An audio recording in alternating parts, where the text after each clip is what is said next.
Hi everyone! Today I'm going to be doing a fairly quick video showing some books which I just got from the library yesterday, so this is only a 3 book haul for me. I should mention, I believe I did mention this in at least one prior video, I almost always get at least one cookbook from my library visits, but obviously I never show the cookbooks in my library hauls because this isn't really like, cookbook tube channel or, like a cooking channel, things like that. But if anyone is ever interested, just, let me know and I will do some future videos, possibly like showing off the different, cookbooks I have at a library in which I have read. And so anyway, this is the first one, and this caught my eye on the display of new books. This is I'm also planning a future video if like obviously if I get permission to like film the local one of the local libraries. That's my favorite, just like what the stacks look like and the outline, the layout of the library and things like that. So obviously they all have a little bit of a different setup, and this obviously caught my eye at the very front for their new fiction books, or just generally books that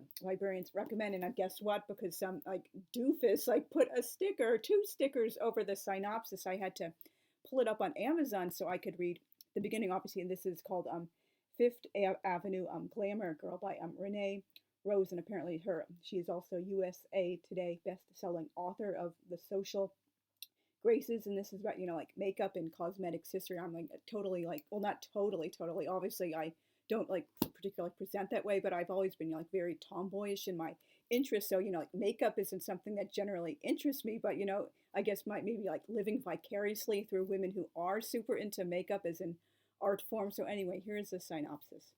It's 1938, and a young woman selling face cream out of a New York City beauty parlor is determined to prove she can have it all. Her name is Estée Lauder, and she's about to take the world by storm in this dazzling new novel from the USA Today best-selling author of The Social Graces and Park Avenue Summer. In New York City, you can disappear into the crowd. At least that's what Gloria Downing desperately hopes as she tries to reinvent herself after a devastating family scandal. She's ready for a total life makeover and a friend she can lean on, and into her path walks a young, idealistic woman named Estée. Their chance encounter will change Gloria's life forever. Estée dreams of success in becoming a household name, like Elizabeth Arden, Helena Rubinstein, and Revlon. Before Gloria knows it, she is swept up in her new friend's mission, and while Estée rolls up her sleeves, Gloria begins to discover her own talents.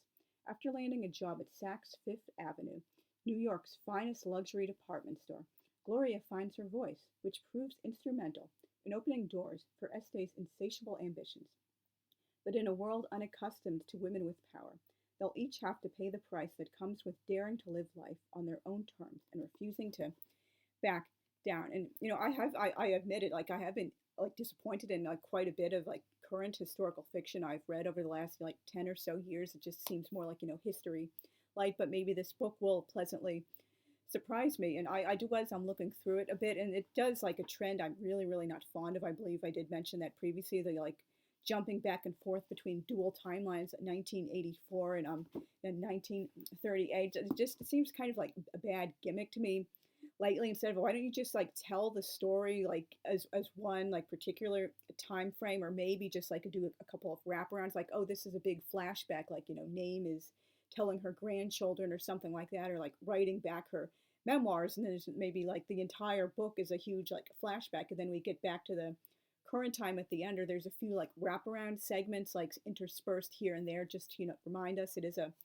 flashback like when it's relevant. But it's just really not a trend I really like at all. Maybe I should mention that a little bit in a future video, just like generally talking over like gimmicks. And I did a video about gimmicks I don't like, but this would be just like general trends I don't like in books. And this is also, this was in the new books section, and I absolutely couldn't resist it. I'm a huge figure skating fan. I've been like loving figure skating since probably like I guess the 90s, but like only like seriously getting back into it in a major way, and it was like 2016 or so, I would say, around then, when I discovered the channel 3Axel 1996, I believe the name is, on YouTube, and all these like classic videos of figure skating performances from like the 1980s, 1990s, early 2000s, and a little bit from the 70s and even the late 60s as well. But obviously my favorite era is when I was like first watching skating back in the 90s and the 2000s. Obviously, if you don't live under a rock, like you No, Nathan Chen won the men's gold medal in figure skating at the last Winter Olympics after his like hugely disappointing like bombed performance in the long program in 2018. He really came back. He totally deserved that gold medal. I do have to admit I was rooting for Yuzuru Hanyu from Japan to win and become like a record as like the particularly 3 time in a row men's Olympic gold medal champion. But unfortunately, it just wasn't his night for either the short or the long program. And by the way, and sorry, not sorry, like Fanyus are really creepy. They're like obsessive fans with this dude. Like they don't really care about figure skating. Most of them, they just seem to like just worship this one guy who just happens to be a figure skater. But obviously, that's a whole topic for another post. And here is the synopsis. At the 2022 Winter Olympics in Beijing, all eyes were on Team USA figure skater Nathan Chen, nicknamed the Quad King for his impressive jumps. Nathan faced astronomical expectations as he sought to redeem a disappointing 2018 Olympic performance. All he had to do was execute his 2 programs, one gravity-defying jump at a time, and the gold would be his. So he took flight. Now, in one jump at a time, Nathan opens up about his inspiring journey to Olympic gold. The youngest of 5 children and the son of Chinese immigrants, Nathan discovered his talent on the ice when he was only 3 years old. Nathan leapt to the top of the figure skating world with the help of his mother, who sacrificed everything to foster his passion by stepping in and making sure he could always continue working towards his goals. From the long drives across state lines to the grueling training sessions to a catalog of injuries and setbacks, Nathan vividly recounts the challenges he faced and the lessons he learned, sometimes the hard way.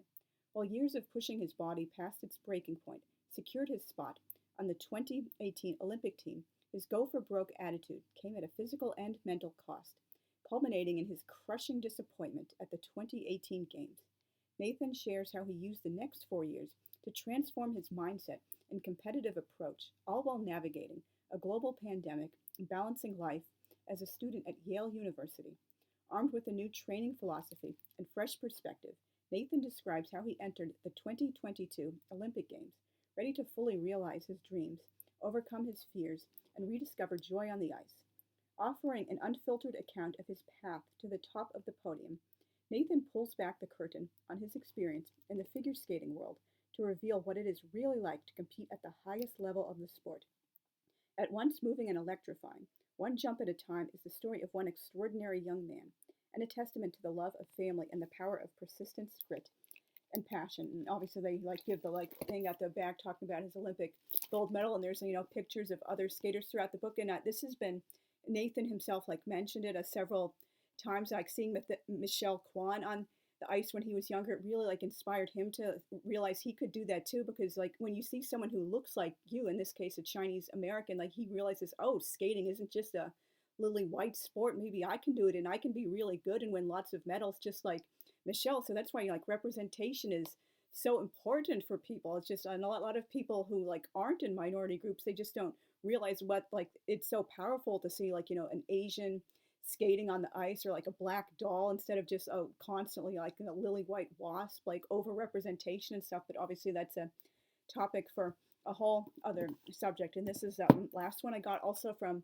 New Books. Obviously when I saw it was about Helen Keller, particularly after her lauded going from a darkness to light, as they would say, when she learned how to use language and communicate with the outside world and read and write, and she eventually even learned how to speak. Although obviously that's a huge controversy in the deaf community, so-called oralism, feeling well. Obviously in those days, unfortunately, there was a huge push, and it's sadly students using sign language at schools, they were punished. Their hands were tied up or put in gloves, just unfortunately Native American children at forced boarding schools weren't allowed to use their own native languages, and language shame in other countries, in France they weren't allowed to use their minority languages like Occitan and Provençal and stuff like that. But obviously I'm getting way off topic. But Helen Keller was part of a generation that believed sign language was inferior to using the written word, and communicating with writing and other things that weren't talking with their hands. But anyway, the subtitle is The Political Crusades of Helen Keller, and this is the synopsis. In this powerful new history, New York Times best-selling author Max Wallace draws on groundbreaking research to reframe Helen Keller's journey after the miracle at the water pump, vividly bringing to life her rarely discussed lifelong fight for social justice across gender, class, race, and ability.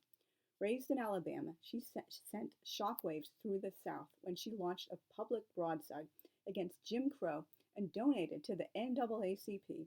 She spoke out against Hitler in the months after he took power in 1933 and embraced the anti-fascist cause during the Spanish Civil War. She was one of the first public figures to alert the world to the evils of apartheid, raising money to defend Nelson Mandela when he faced the death penalty for high treason, and she lambasted Joseph McCarthy at the height of the Cold War, even as her contemporaries shied away from his notorious witch hunt. But who was this revolutionary figure? She was Helen Keller.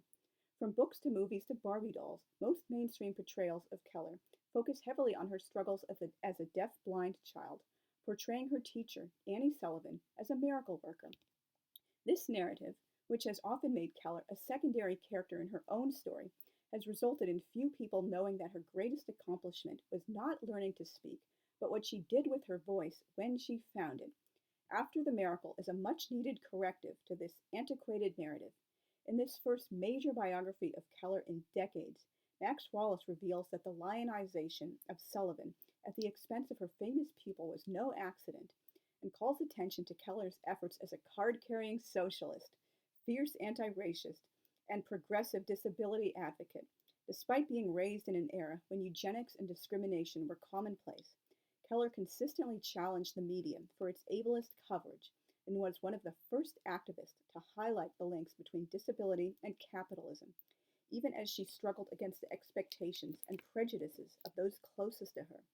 Peeling back the curtain that obscured Keller's political crusades in favor of her inspirational childhood, After the Miracle chronicles the complete legacy of one of the 20th century's most extraordinary figures. And I first learned about Ms. Keller's awesome socialist activism when I first read the book Lies. My teacher told me back in the fall of 1997. That's one of my many books in storage. Surprise, surprise. What books of mine aren't in storage? Obviously 99% of the books you see behind me on this shelf were bought after I came to South Carolina, but definitely when I finally get my books back, that will definitely probably be one of the books I will be doing a review on. And I thought it was totally awesome to learn she was a fellow socialist, she was totally into radical politics and important progressive leftist causes, all that wonderful stuff like that. And believe it or not, socialist is not a dirty word, contrary to how some people just fling it around to say, oh, that's anything I don't like or anything I don't understand or just something that makes me uncomfortable. But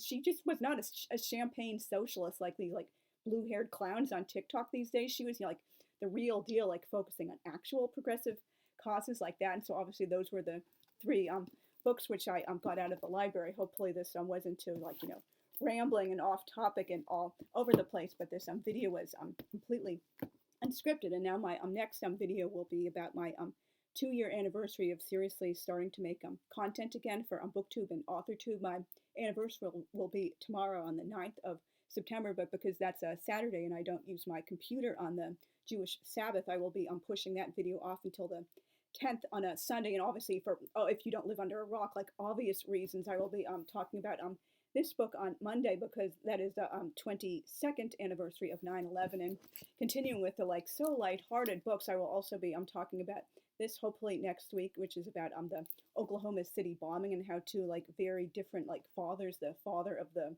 bomber and the father of one of the victims, found an unlikely friendship. And so thank you guys very much for watching all the way to the end. And I will, as promised, see you guys again on the 10th and the 11th of September. So see you guys again then. Thanks.